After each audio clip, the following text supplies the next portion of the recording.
Okay, fellas, welcome back to some more SBC gaming news. It's been a long while.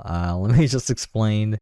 My job situation changed for the better. I'm a contract IT worker now, and I feel super blessed. I really like my company that I'm working for right now, and I really like the bosses. I really like my coworkers.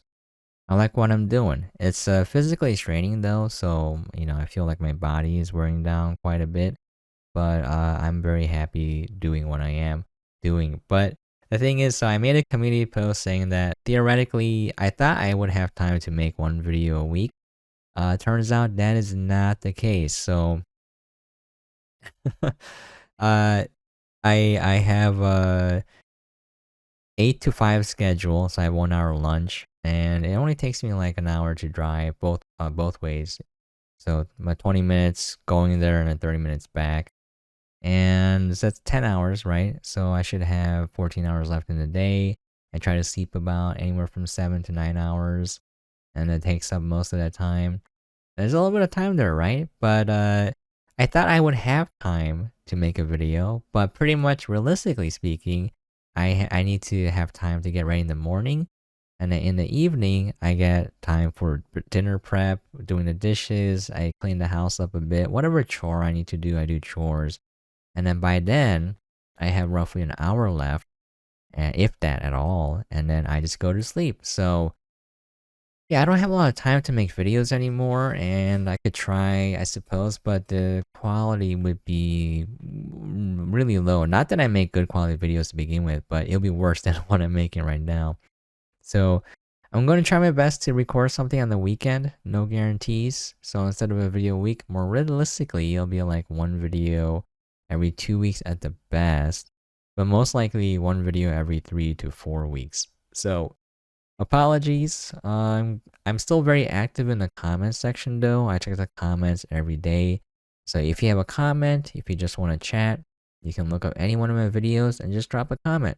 The comment doesn't have to be related to the video, and I try my best to help out anyone that needs help, and I will try to do my best to answer every comment. But yeah, so that's gonna be the reality.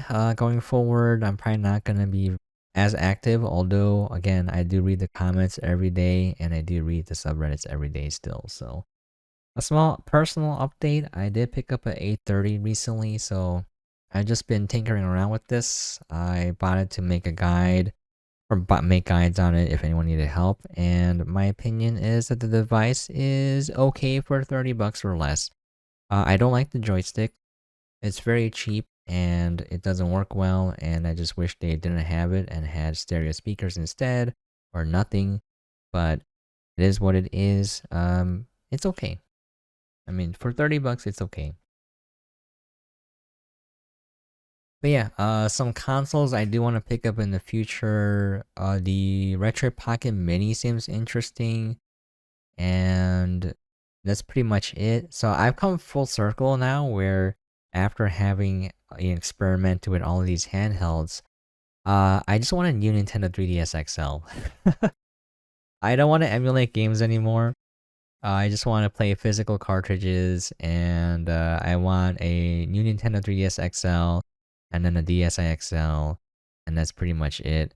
Um, I really wish Nintendo would re-release the new Nintendo 3DS XL with dual IPS screens guaranteed, and I'll be willing to pay a premium for that. I've been looking on eBay, and they're very expensive for good condition devices, roughly $200-ish. If you can nab one in okay quality for like 150 maybe.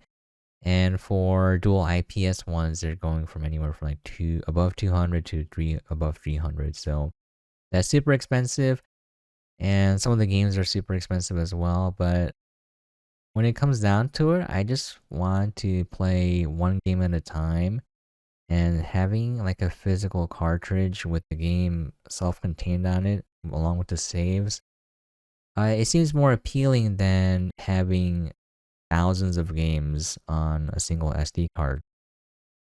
Because realistically speaking, I won't be able to play all of them. And yeah, I don't know. Like, it's kind of weird, but when you have access to a lot of games for free or legitimately purchased, it doesn't matter. I just feel less inclined to play them. But whereas if I'm like paying for one game and it's like a physical item at a time, I feel better about playing it. I don't know why that is, but yeah. Anyways, going forward, I only buy handhelds now with my YouTube revenue, and I don't make a lot, so that's why it takes me a long time to get a new handheld. I'm probably gonna purchase a Retro Pocket Mini. I do want to get all the handhelds that Anbernic released to make guides and stuff eventually, but it's gonna take a very long time because I don't make that much money from the channel. But yeah, anyways, why don't we read some comments and then we'll get into the episode. This is my second take. I shortened it considerably, and as always, I'll have timestamps on the bottom so you can just skip around. I was gonna cover the SP, but I'll do that later. The general gist is people were worried about the SP because they heard that it would catch on fire and stuff. After reading through all the sources that I could, it's mostly safe as long as you use a 5-volt 1.5 amp charger. You can use whatever amperage the charger has as long as the voltage is limited to 5 volts. There were a few cases where they used a proper voltage charger, but it still ran super hot, like to the point where it would catch on fire. There were roughly, I think, 2 posts. There was one really good post where a guy, traced the circuit and all of that, and isolated the component that failed. So it seems like it is worse when you use a fast charger, power delivery, whatever, potentially. And then the other cases, it's a component that fails regardless of what type of charger you use, but that has only happened once as far as I can tell. So for the most part, most people should be safe. In general, just follow the advice of using a 5-volt charger. The amperage doesn't matter for the most part because the current is induced by the voltage. So people will say that current is pulled, not pushed. That is incorrect. That is just factually incorrect. It is directly proportional to the voltage. So a lot of people can use these charging bricks that have higher voltages and it works properly for their device. But just because it works properly for them doesn't mean it works properly for you. And there's so many posts where it doesn't work properly. And that is why the recommendation is to use a charger that can only output 5 volts. And then you should be okay. Minus some components actually failing. That is not related to the charger. So yeah, for the most part, it's safe, guys. It's fine. That said, if you don't feel safe, just don't buy it. It's not something you need. So I would just say, if you're like, I don't want to buy it, just don't buy it. You don't need it to live. All right, why don't we go read some comments? And these are comments on the last video I made. So if you left a comment and I don't read it, it's because I recorded the video after you made the comment. Usually I try to go back and grab those, but sometimes I might forget to. So apologies in advance.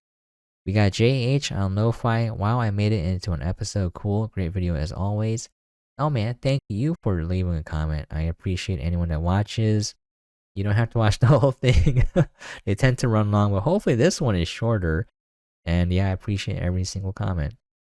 We got Saito Stockman. Good luck with the new job, man. Hope it's going well.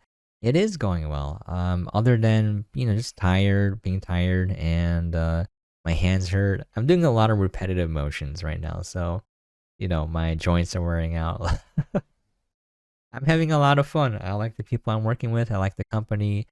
And the sad thing about being a contract worker is the contract ends. So hopefully, I hope there's more contracts with the same company and I get to work with the same people. But it's going well. I'm having a lot of fun and I'm enjoying my job.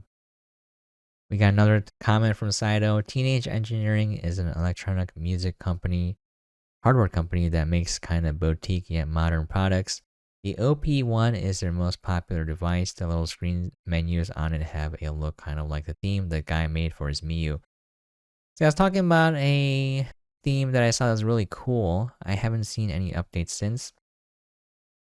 But thanks for pointing it out, Saito. I looked up the company and their devices are definitely expensive. So I didn't know they existed. Man, there's a lot of interesting stuff out there. We got NPC 2046. Congrats on your new job. Think about investing. It would help you out in the long run, and you don't have to work so hard. Yeah, that's very good advice. Uh, Generally speaking, if you're working a regular job, the advice is to max out your employer contributions to your 401k, and then after that, max out your Roth IRA contributions if you make under a certain income bracket. If you're really rich, then you're not eligible to have a Roth IRA account. But for a Roth IRA account, you get taxed putting your money in, but when after you retire and withdraw the money, you don't get taxed when it comes out, and that is a benefit. So hopefully, if your investments grow, you don't get taxed on the extra earnings that you made. So that's something. Right now, I don't really make a lot of money, so I'm just saving a little bit to pay extra bills that come later, like property tax, insurance bills. Those are usually, depends once a year or twice a year. So I don't want to get hit with the property tax bill and be like, oh, I have no money to pay this, so I'm saving that. I did open a Roth IRA account with Vanguard, but there's some complications with that, so I think I'm gonna close it, and we'll see what happens. Anyways, also I really enjoyed this podcast, so I'm gonna hope you can do a readjustment of your schedule. Thank you for saying that. I'm gonna try better to push out videos more regularly. I do read comments every day, so if you need help with anything, leave a comment on any one of my videos. You can go to my blog and leave a comment. I will do my best to help you out. I do have limited time though, so I might not be able to give you as in-depth of an answer as I used to before, but I do read every comment. If you want to chat, you can just leave a comment anywhere. I do read every comment. Here we got 2 comments from Saito again. I just heard about the 2013 Target security breach the other day. It happened because the refrigerator vendor, Fazio, got hacked, and from there the hackers had access to everything. That's interesting. I didn't know. I didn't know that was how it happened, but I do remember it was pretty big news. And anyone that shopped at Target got their credit card number stolen, so that was a big deal. But yeah, thank you for the info, man. We got another comment from Saito. I've gotten scammed by Aliexpress a couple times now. Handhelds that were too cheap to be true. In the future, I'll just pay a few bucks more to be sure that I don't get another USB light bulb. My goodness, there was a string of scams on AliExpress. And usually what happens is it's a new store, or it's a little bit older store, and what they have is a legitimate listing that was a legitimate item. They swap it out for a different item. This happens on Amazon as well, so watch out for that. Read the reviews to make sure that the reviews, especially the older ones, match the item being sold currently. But anyways, people bought items and they got a USB light bulb, and there's some really funny posts. And yeah, yeah, just watch out, fellas. If it's too good to be true, it usually is.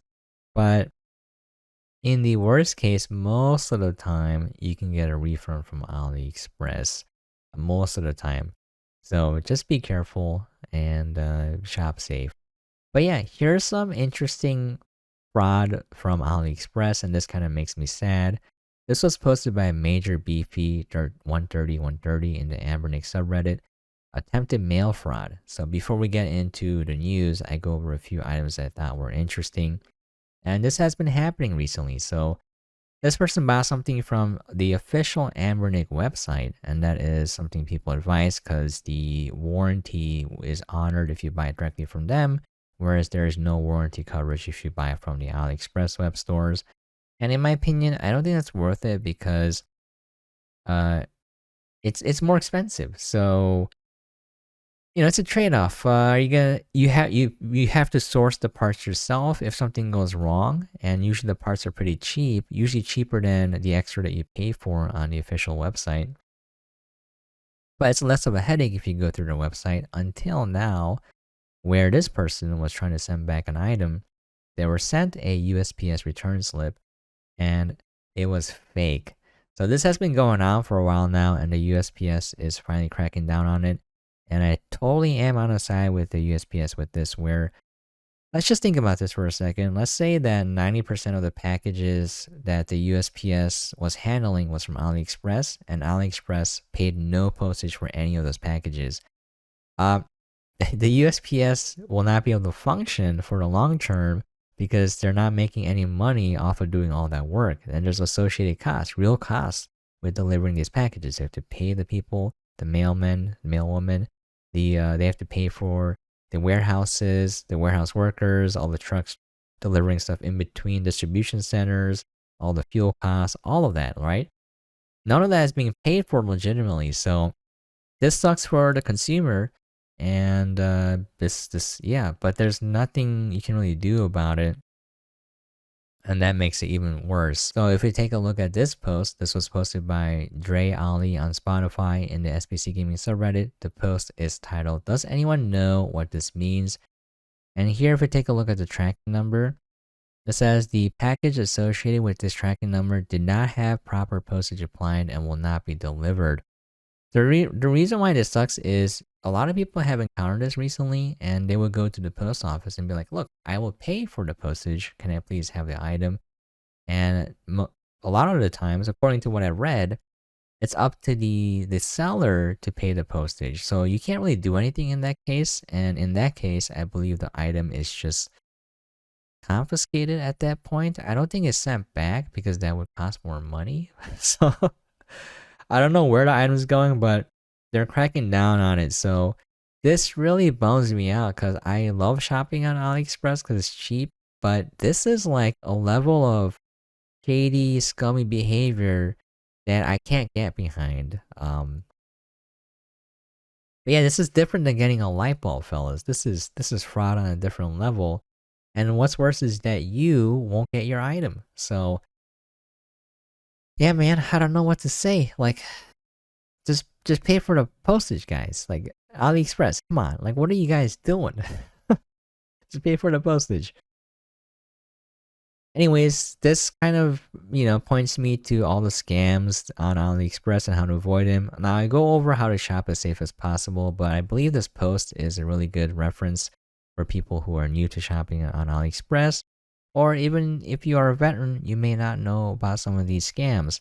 This was posted by gadget-freak on the AliExpress subreddit. The post is titled, "Common Scams on AliExpress and How to Avoid Them." You do have to be careful. I've seen some of these pop up on the subreddits recently. The biggest one that I've seen is, so you didn't get your item or something wrong happened with the item, and so AliExpress won't give you a refund. So you open a dispute up with PayPal, and the seller will tell you to close the dispute and it will fix your issue. Do not close the dispute. As soon as you close the dispute, you cannot get your money back, and then the seller will ghost you.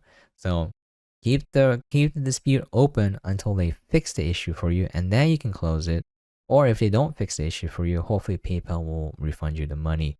That is why you always use PayPal. Do not use a credit card on these sites. You will most likely get your credit card number stolen, and there's less ways to get the money back.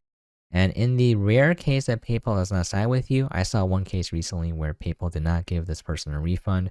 You can issue a chargeback to your credit card company. So yeah, read through this post. It'll take only a few minutes, and then it will probably save you a lot of headache and give you a lot of ways to prevent yourself from being scammed. Okay, so why don't we go into new hardware? And this is kind of interesting. This is posted by Zanzik in the SBC Gaming subreddit. The post is titled "The State of the MagicX Mini M, its successor, and MagicX itself." Now, always take these kind of posts with a grain of salt because it happens. I'm not saying this person is fake, but there are a lot of plants by the company to drum up hype for a product or make it look like the company is very good when they aren't. And the reason why people are incentivized to do this is that they make a lot of money through hyping up a product on Reddit. It's a very powerful platform in terms of driving traffic to a product or a website. So keep that in mind. Take everything with a grain of salt. But I thought this was interesting because apparently the Mini M, which is fairly popular, it seems to be very well built. Russ from Retro Game Core and Retro Tech Dad had reviews on the Mini M if you were interested. It's another micro handheld.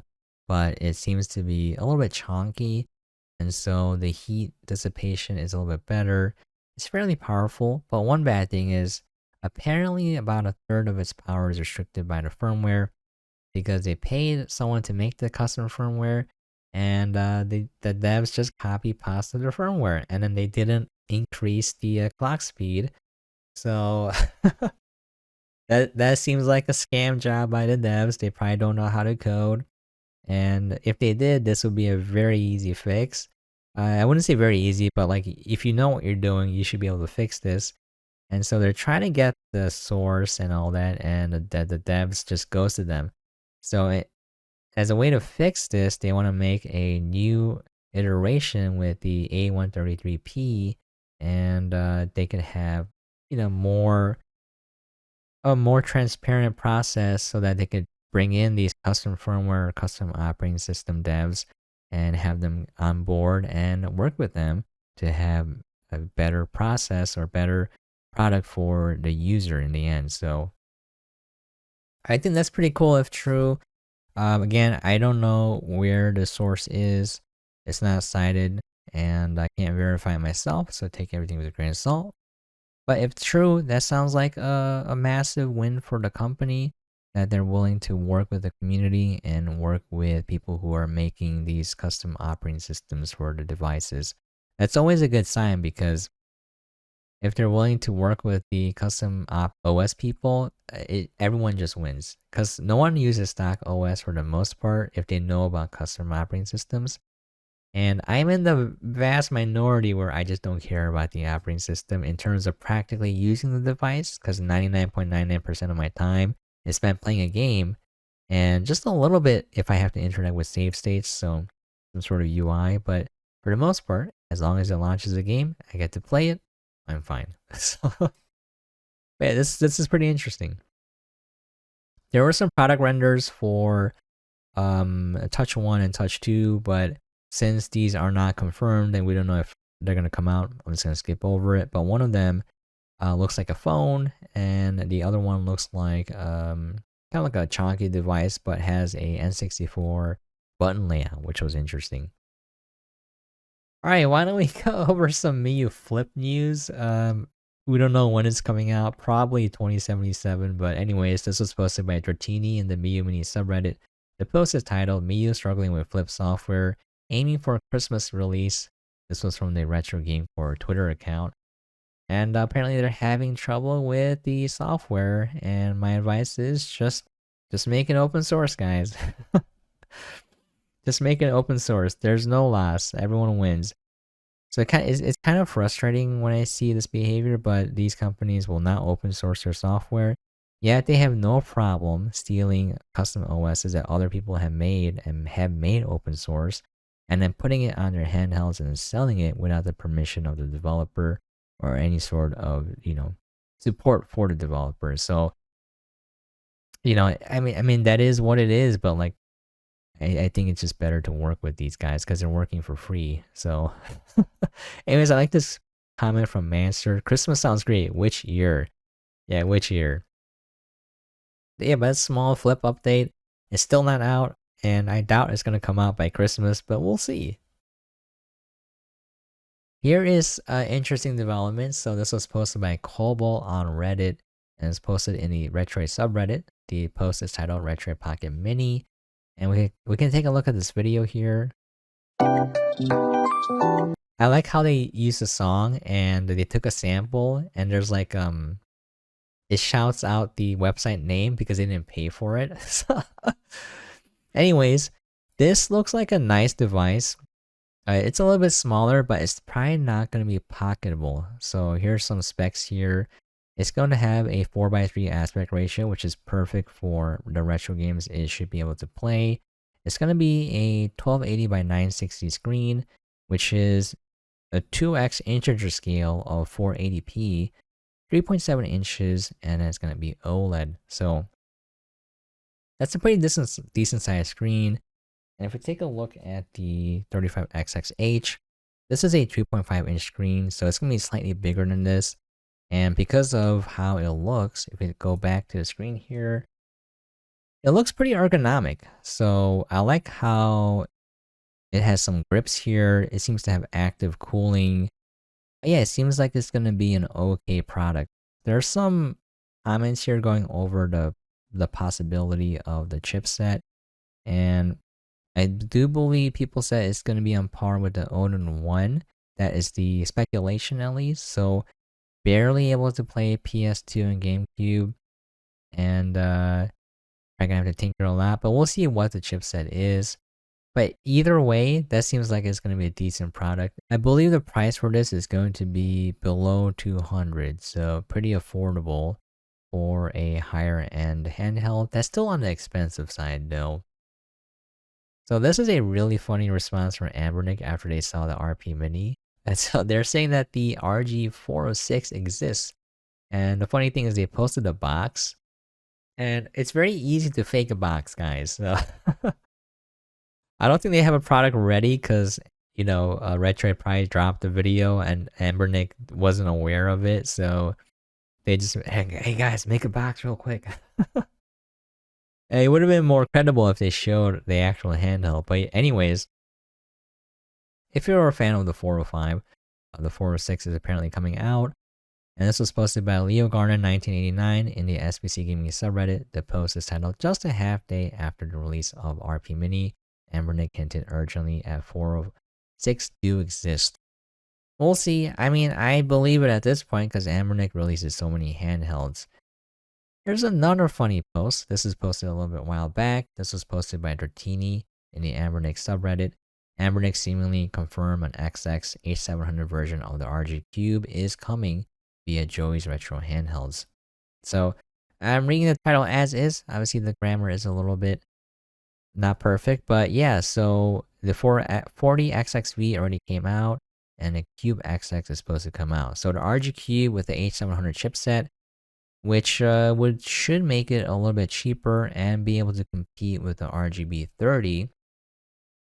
I think that's good if you like the 1:1 aspect screen ratio and you wanted a cheaper version of it and you didn't want to deal with the headaches that came from owning a RGB30. I think that'd be a fantastic move. But yeah, I think Anbernic needs to slow down a little bit because the sense that I get from reading the subreddits is fatigue. So Anbernic is releasing too many handhelds too fast. And the reality is the most of the people buying it don't have a lot of money. And so there's a few people that buy every handheld for sure, you know. I wish I had that budget, but a lot of people can't afford to buy it. So let's say they bought the 40XXH, the horizontal version, and then the 40XXV version comes out, and they're like, oh, I wish I bought that. So what's going to end up happening is when they see a console coming out from Anbernic, they're going to wait and see what else comes out because there might be something better suited for them. And what I wish they would do, because Anbernic's build quality is getting a little bit better and they have some interesting products, is to really focus on making a really good product and then supporting that for the long term, as opposed to releasing as many products as possible to compete with whatever is coming out from every company. I think that's kind of a poor move, but we'll see what happens.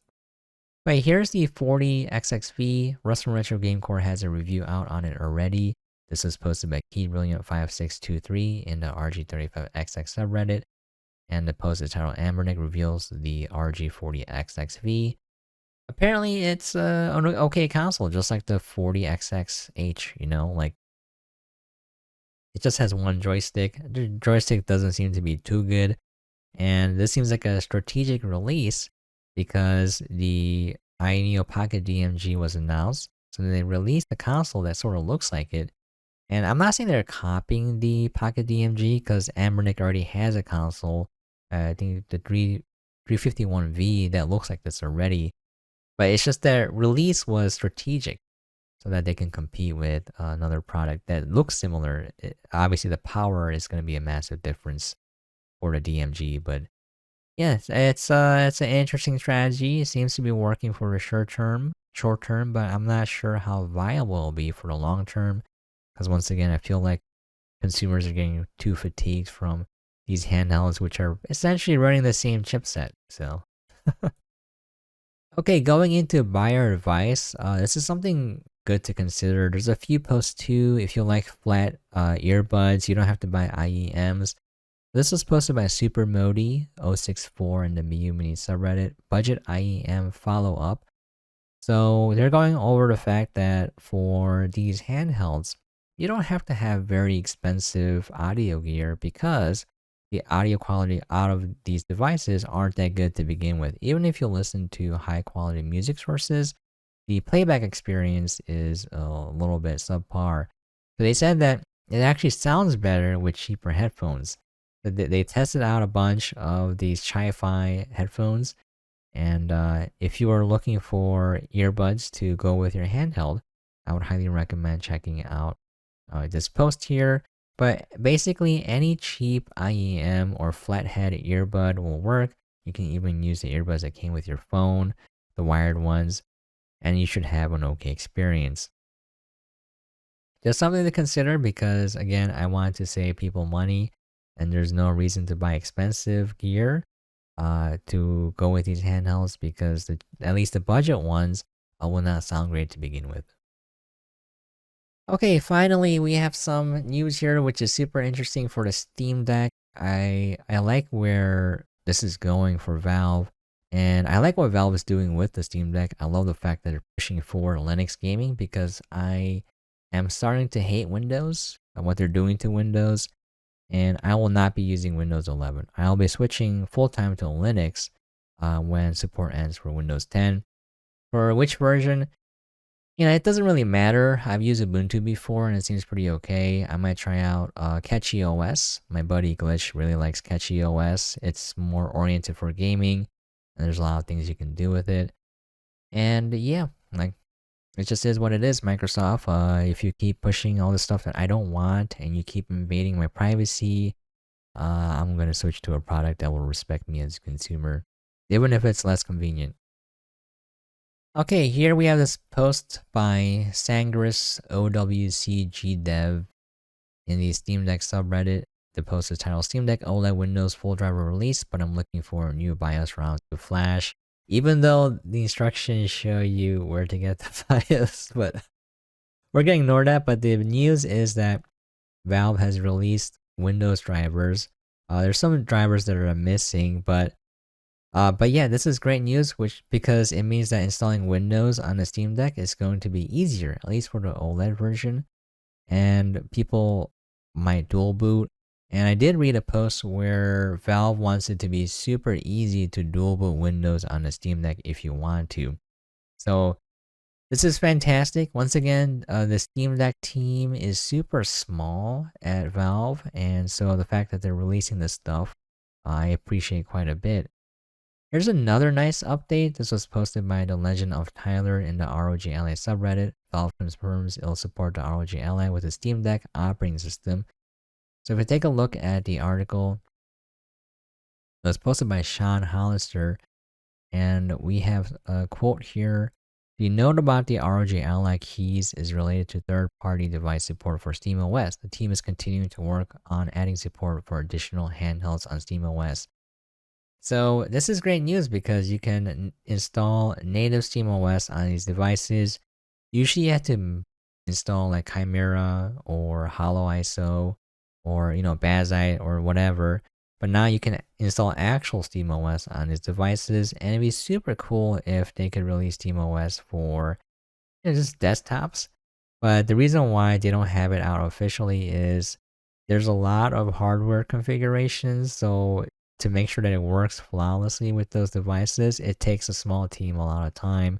But that is a goal for them. So between this, where they're adding support for the ROG Ally, the Lenovo Legion Go, and hopefully to desktop PCs in the future, and the fact that they're making it easier to install Windows natively on these devices, and have in the future make dual boot much easier to do, I think that's awesome. That's very consumer friendly, and I hope they keep pushing Linux gaming forward so that people don't have to use Windows. Screw Microsoft. Okay. anyways, thank you so much for dropping by and watching. I really do appreciate it. I will try to work harder to release these videos more regularly, but yeah. Anyways, for the future, I am trying to get a new Nintendo 3DS XL and then buy physical game cartridges. I just want to buy one game at a time and play it in my free time. I don't have a lot, but it'd be like maybe like 30 minutes a day, if that at all. And the RP Mini seems interesting as a handheld. If the price is okay, then it may be like the go-to premium handheld for 4x3 retro consoles, and it'll be super interesting to check out. But yeah, for me, now that I've gotten a lot of handhelds, lately the 830 I got for like $26 or whatnot. After, tinkering around with them, playing around with them, they feel pretty much all the same for the most part to me. I only am concerned about playing games, and what I've concluded is you really only need one. You don't really need a lot, and the device that you can carry around with you is the most valuable device, because you can have a nice device and not have it on you, then what is the point of buying that, right? So I kind of want to steer people away from FOMO, and I don't want to be a part of, you know, I don't want to unintentionally make people want to buy these handles and then have them buy too much. You know what I mean? So anyways, I think the TrueMI Smart Pro is still pretty good. I'm gonna make a guide on making collections. There was a guy who made an app to make collections for you, so I think that'd be very handy for people who don't want to do it manually, but I'll cover both methods. At least that's the goal. I don't know when I'll get around to making that video. But yeah, also another thing, the Wi-Fi antenna on these devices are very unreliable. I've been getting comments from people who own the RG35XX Plus and the Miyoo Mini Plus, where they can't connect to NetPlay for Pokemon. It will disconnect as soon as they go into a room. So I've been trying to figure out, I've been trying to talk to them and be like, hey, try to narrow down the problem, but it seems like it's down to the Wi-Fi antenna or their network and how the network is set up. So again, hard for me to troubleshoot without having people give me a lot of detailed information. And but yeah, that kind of sucks too. So it'd be nice if you could have a device with, going back to I forget who left the comment. I remember who it was. I just forgot the username. But having NetPlay be super easy and robust would be a nice feature to have. Just push a button, you connect, it just works. You don't have to do anything. I mean, obviously other than connecting the Wi-Fi, but alright, well that's gonna be it, fellas. Hopefully I'll make the next video relatively soon, but until then, hope you guys are staying safe and staying out there, and catch you guys next time.